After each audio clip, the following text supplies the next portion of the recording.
Qu'est-ce que l'hypersensibilité émotionnelle? Vos émotions peuvent vous transporter comme des montagnes russes. Le matin, vous nagez dans le bonheur et au moindre petit détail embêtant, vous frôlez à la dépression. Il est très difficile pour vous de participer à une conversation sans éclater de rire ou sans pleurer à chaudes larmes. Vous vous sentez incompris ou différent des autres. Peut-être que vous êtes simplement hypersensible. Les personnes hypersensibles ne sont pas aussi rares qu'on le pense. Presque une personne sur cinq est concernée. Dans cette vidéo, nous allons voir ce qu'est l'hypersensibilité émotionnelle, à quoi la reconnaît-on et que faire pour aller mieux. Définition. Une personne hypersensible a les 5 sens plus développés que la moyenne. On a souvent l'image de quelqu'un de timide et introverti, mais ce n'est pas forcément le cas. Des extravertis peuvent être aussi concernés.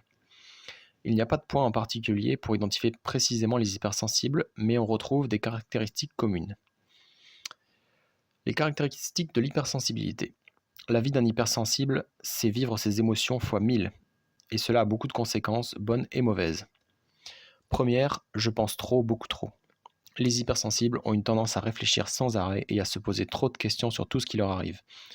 L'avantage, c'est que cela les rend très productifs et créatifs. L'inconvénient, c'est que trop penser est très fatigant, et cela finit par créer des problèmes de concentration, de stress et d'anxiété, voire même de spasmophilie.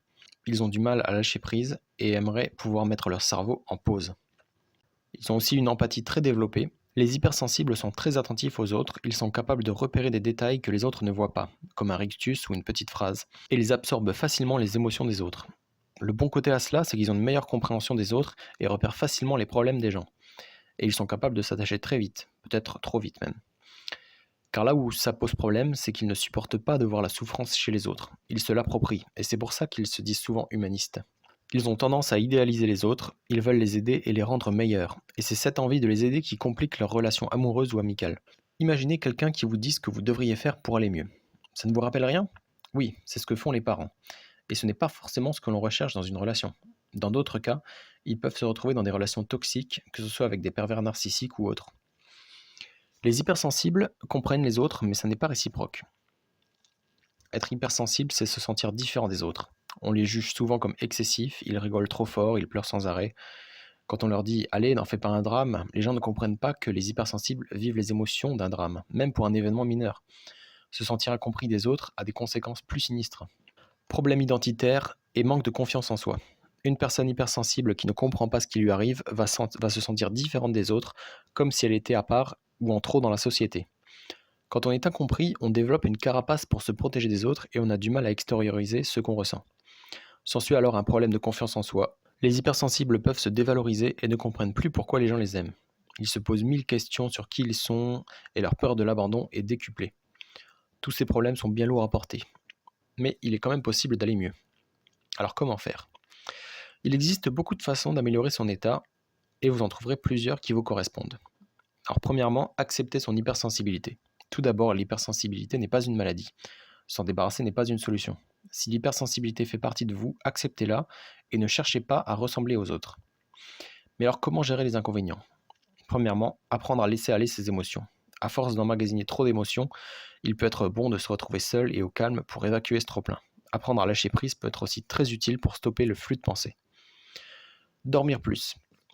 Prenez le temps de dormir suffisamment. Les personnes hypersensibles ont besoin de plus de sommeil que les autres pour récupérer de leur vie palpitante. Tirer avantage des points forts. L'art est un autre moyen d'évacuer ce trop-plein d'émotions. En plus, les hypersensibles ont une longueur d'avance sur les autres grâce à leur créativité débridée. Commencez une activité artistique qui vous plaît si ce n'est pas déjà le cas. Je ne peux vous donner que quelques exemples, la photographie, écrire des chansons, l'aménagement de jardin, la cuisine, la céramique. Les possibilités sont infinies.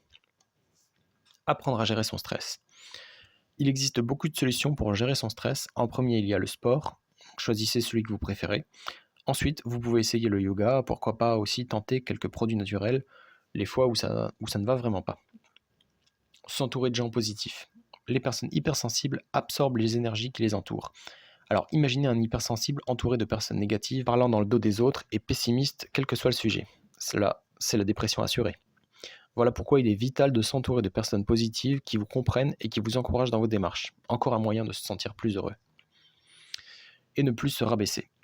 L'hypersensibilité ne vous rend pas anormal, il n'y a aucune raison de vous dévaloriser. Au contraire, l'hypersensibilité est quelque chose que vous avez en plus des autres. Conclusion. Apprenez à maîtriser vos points faibles et tirez profit des points forts de l'hypersensibilité. Vous pourrez alors vous construire une vie superbe qui vous ressemble. Ce n'est pas simple, loin de là, car c'est un travail de tous les jours, mais imaginez où vous en serez dans un an si vous commenciez aujourd'hui. J'espère vous avoir aidé. Si vous souhaitez en savoir plus sur comment gérer son stress sans médicaments, je vous ai mis une formation offerte dans la description de cette vidéo. Nous arrivons à la fin de cette vidéo. Si elle vous a aidé, dites-le avec un j'aime, et si vous avez des questions, mettez-les en commentaire. D'ici là, prenez soin de vous.